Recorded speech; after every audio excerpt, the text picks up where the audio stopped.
நன்மையும் பிரியமும் பரிபூர்ணமான சித்தம் இன்னதென்று பகுத்தறியத்தக்கதாக உங்கள் மனம் புதிதாகிறதுனாலே மறுரூபமாகுங்கள். அப்போ தேவனுடைய சித்தம் நம்முடைய வாழ்க்கையிலே நன்மையானதாக, அவருக்கு பிரியமானதாக, பரிபூர்ணமானதாக இருக்க வேண்டும். அந்த சித்தத்திற்கு நம்மை அர்ப்பணிக்க வேண்டும் என்று தியானித்தோம். உன் வழிகள் என் வழிகள் அல்ல, உன் நினைவுகள் என் நினைவுகளும் அல்ல. பூமிக்கு வானம் எவ்வளவு உயர்ந்து இருக்கிறதோ, உயரமாக இருக்கிறதோ, அதே போல தேவன் நமக்காக உயர்ந்த திட்டங்களை, பெரிதான திட்டங்களை அவருடைய சித்தமாய் நமக்காக வைத்திருக்கிறார். நம்முடைய பார்வைக்கு, மனிதனுடைய பார்வைக்கு இந்த உலகத்தில் நம்மை குறித்து அநேக திட்டங்கள் இருக்கலாம், அநேக சித்தங்கள் இருக்கலாம். ஆனால் கர்த்தர் நமக்காக என்ன திட்டத்தை, என்ன காரியங்களை அவருடைய சித்தத்தில், ஆதீனத்தில் வைத்திருக்கிறாரோ அதுதான் நமக்கு பெரிய ஆசீர்வாதம். அதைத்தான் பரிபூர்ண சித்தம் என்று சொல்லுகிறோம். அநேக நேரங்களில் கர்த்தரிடத்தில் ஆமென் ஸ்தோத்திரம், பிள்ளைகள் பெற்றோரிடத்தில் அடம்பிடிக்கிறது போல அடம்பிடித்து எனக்கு இதுதான் வேண்டும், இப்படித்தான் ஆக வேண்டும், இப்படித்தான் நடக்க வேண்டும் என்று போராடி கொண்டிருக்கிற பொழுது கர்த்தர் சிலருடைய வாழ்க்கையில் சில காரியங்களை அனுமதிக்கிறார். அது அனுமதிக்கப்பட்ட சித்தமாய் இருக்கிறது. அது அனுமதிக்கப்பட்ட சித்தம் என்று அழைக்கிறது. அப்போ கர்த்தருடைய ஆமென் ஸ்தோத்திரம் அனுமதிக்கப்பட்ட சித்தத்திற்குள் நாம் வாழ முடியும் என்றால் வாழ முடியும். ஆனால் பிரச்சனைகளும் போராட்டங்களும் வரும் பொழுது ஆமென் ஸ்தோத்திரம் அதிகமாக நம்முடைய சுயபலத்தை தான் நாம் சார்ந்திருக்க வேண்டியது இருக்கும். ஆனால் கர்த்தருடைய பரிபூர்ண சித்தத்துக்கு ஒருவன் தன் வாழ்க்கையை அர்ப்பணிக்கும் பொழுது அவர்களுடைய வாழ்க்கையிலும் போராட்டங்கள் வரும், அவருடைய வாழ்க்கையிலும் பிரச்சனைகள் வரும். ஆனால் கர்த்தர் அவர்களுக்கு துணையாய் இறங்கி வருவார். கர்த்தர் அவர்களுக்காக யுத்தம் செய்வார். அந்த போராட்டங்களோடு, அந்த சோதனைகள் மத்தியிலே தப்பி போகும் வழி அவர்களுக்கு கர்த்தர் போக்காய் உண்டாக்கி கொடுக்கிறவராய் இருக்கிறார். அப்ப நம்முடைய ஸ்தோத்திரம் நேற்றைய தினத்தில் யோசேப்பின் வாழ்க்கையும் தாவீதின் வாழ்க்கையும் குறித்து தியானித்தோம். அவர்கள் வாழ்க்கை புறக்கணிக்கப்பட்ட நிலைமையில் இருந்தது. அவருடைய வாழ்க்கையில ஸ்தோத்திரம் எல்லாரும் அவர்களை குறித்து அவன் வைத்த திட்டங்கள் வேறையாக இருந்தது. அவர்களை யாரும் புரிந்து கொள்ளவில்லை. அவர்கள் மேலிருந்து அழைப்பையும் தரிசனங்களையும் புரிந்து கொள்ளவில்லை.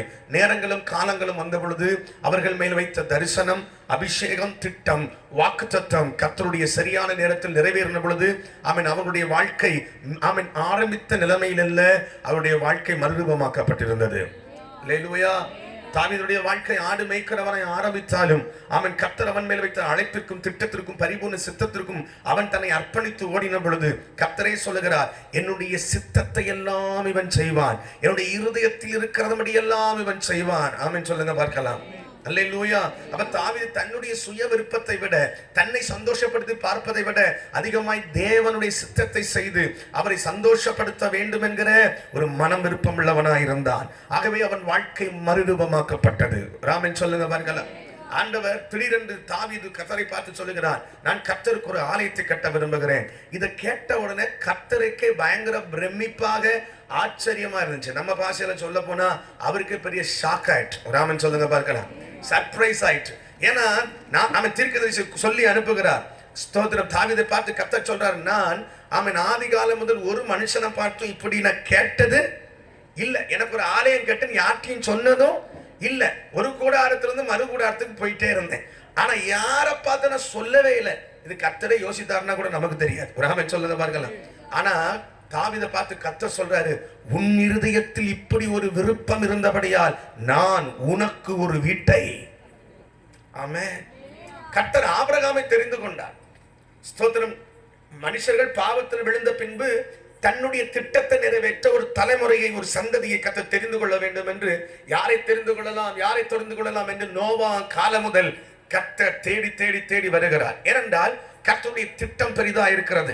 கிறிஸ்துவை பூமியிலே கொண்டு வர வேண்டும். கிறிஸ்து பூமியிலே எந்த சந்ததியிலே வர வேண்டும், அந்த நபர்கள் அதற்கு தகுதியானவர்களா இருக்க வேண்டும். ஒரு ஆமென் சொல்லுங்க பார்க்கலாம்.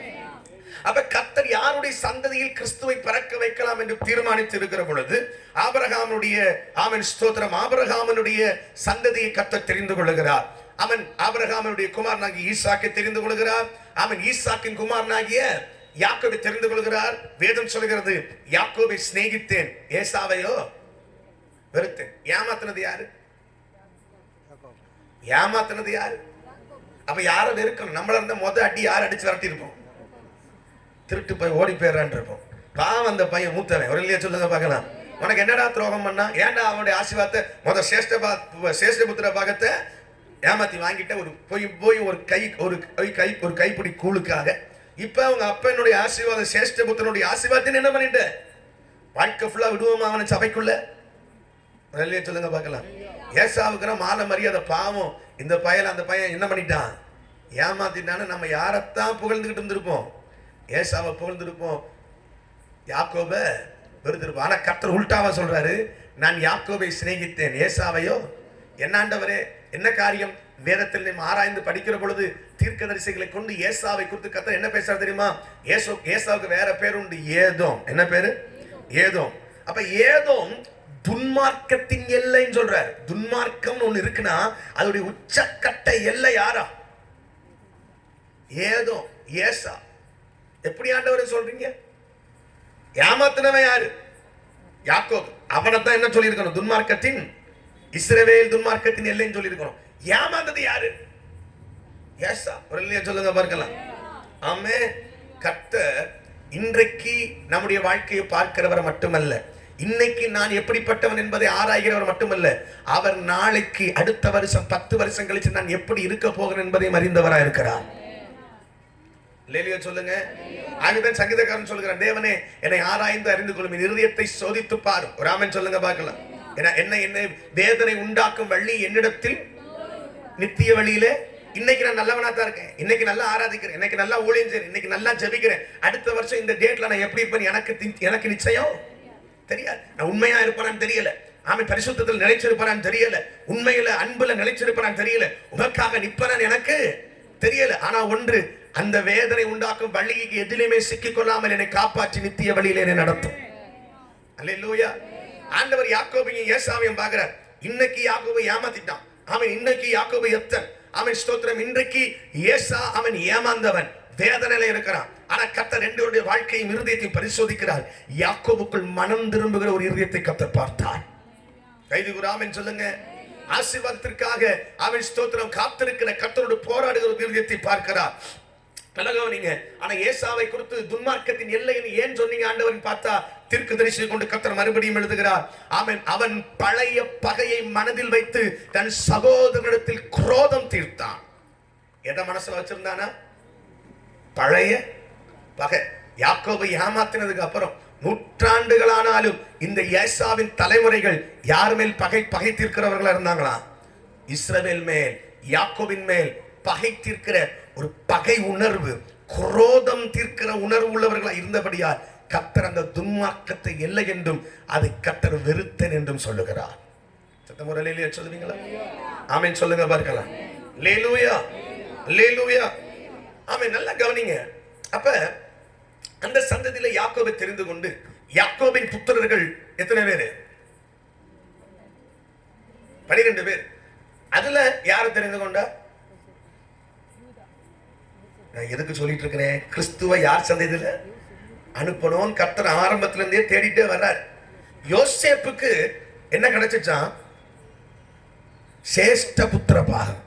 கிடைக்க வேண்டியது யாருக்கு? ரூபனுக்கு. கிடைச்சது யாருக்கு? 11வது ஆளுக்கு. ஏன்னா அவன் ஸ்தோத்திரம், அவனுக்கு அன்றைக்கு ஒரு பெரிய ஆசீர்வாதம் அன்றைக்கு கிடைச்சிச்சு. ஒரு ஆமென் சொல்லுங்க பார்க்கலாம். சகோதரர் மத்தியிலே அவன் விசேஷித்தவனாய் மாற்றப்பட்டான். அவனுடைய அர்ப்பணிப்பு, அவன் யாக்கோபு மனதார யார் ஆசீர்வதிச்சிட்டாரு? யோசேப்பு. ஆகவே சேஷ்ட புத்திரமாக யாருக்கு வந்தது? யோசேப்புக்கு. ஆனா ராஜாதிபத்தியம் யாருக்கு வந்துச்சான்? யூதாவுக்கு வந்தது. ஒரு ஆமென் சொல்லுங்க பார்க்கலாம். ராஜாதிபத்தியம் யாருக்கு வந்தது? யூதாவுக்கு. சேஷ்ட புத்திரமாக யாருக்கு வந்தது? யோசேப்புக்கு. ராஜாதிபத்தியம் யாருக்கு வந்தது? யூதாவுக்கு. இப்ப யூதாவை குறித்து யாக்கோபு ஆசீர்வதிக்கிறார். யூதா பாலசிங்கம். ஒரு ஆமென் சொல்லுங்க பார்க்கலாம். சமாதான கர்த்தர் வருமளவும் செங்கோல் யூதாவை விட்டு நீங்குவது இல்லை. கைதிக்கு ஆமென் சொல்லுங்க பார்க்கலாம். அப்ப என்ன முடிவு? சமாதான கர்த்தர் எங்க வர போற? யூதாவின். இப்ப யூதாவின் சந்ததியின் முடிவாயிற்று. யூதா கோத்திரத்துல யார் பிறக்க போறா? கிறிஸ்து பிறக்க போகிறார். இப்ப என்ன கவனிக்கணும். யூதா என்பது ஸ்தோத்திரம் தாவீதின் காலம் வந்த பொழுது, சவுலின் காலத்துக்கு பின்பு தாவீதின் காலகட்டம் வந்த பொழுது யூதா கோத்திரம் தலையெடுக்க ஆரம்பிக்கிறது. அவன் யூதா கோத்திரம் அசைக்க முடியாத ஒரு கோத்திரமா மாற ஆரம்பிக்கிறது. நல்ல கவனிக்கணும். காரணம் என்ன? அவன் கர்த்தருடைய அவன் ஸ்தோத்திரம் தாவீதின் நாட்களுக்கு பின்பாக 10 கோத்திரங்கள் தனியாக 2 கோத்திரங்கள் தனியாக என்ன பண்ணப்படுகிறது? பிரிக்கப்படுகிறது. அவன் தாவீதின் சந்ததிகள் பாவம் செய்த பொழுதும் கர்த்தர் தாவீதுக்கு என்ன சொன்னார்? உனக்கு முன்பாக இருந்தவன் என் கிருபையை விலக்கிறது போல உன்னை விட்டு உன் சந்ததி விட்டு என் கிருபையை என்ன பண்ண மாட்டேன், விலக்க மாட்டேன். அவன் சந்ததியில வந்த ராஜாக்கள் பாவம் செய்த பொழுதெல்லாம் கர்த்தருடைய வேதம் என்ன சொல்கிறது? தாவீதின் நிமித்தம் தாவீதுக்கு கர்த்தர் ஒரு விளக்க என்ன பண்ணிக்கொண்டே வந்தாராம், கட்டளையிட்டு கொண்டே வந்தார். அந்த விளக்க கர்த்தர் அணைய விடல.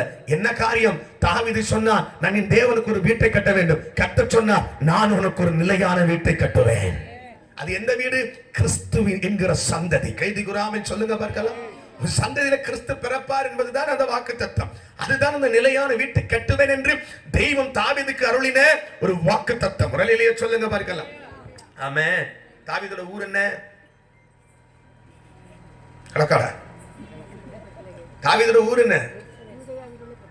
உங்களுக்கு இப்படி பேசுறாங்க தெரியாது. சரி, இயேசு எங்க பிறந்தார்? அப்ப தாவீதோட ஊர் என்ன? பெத்லகேம். முரளிலேயே சொல்லுங்க பார்க்கலாம். எப்ராத்தா என்னப்பட்ட பெத்லகேமே, யூதேயாவின் ஆயிரங்களுக்குள் நீ எப்படிப்பட்டவன்? சின்ன ஊரு.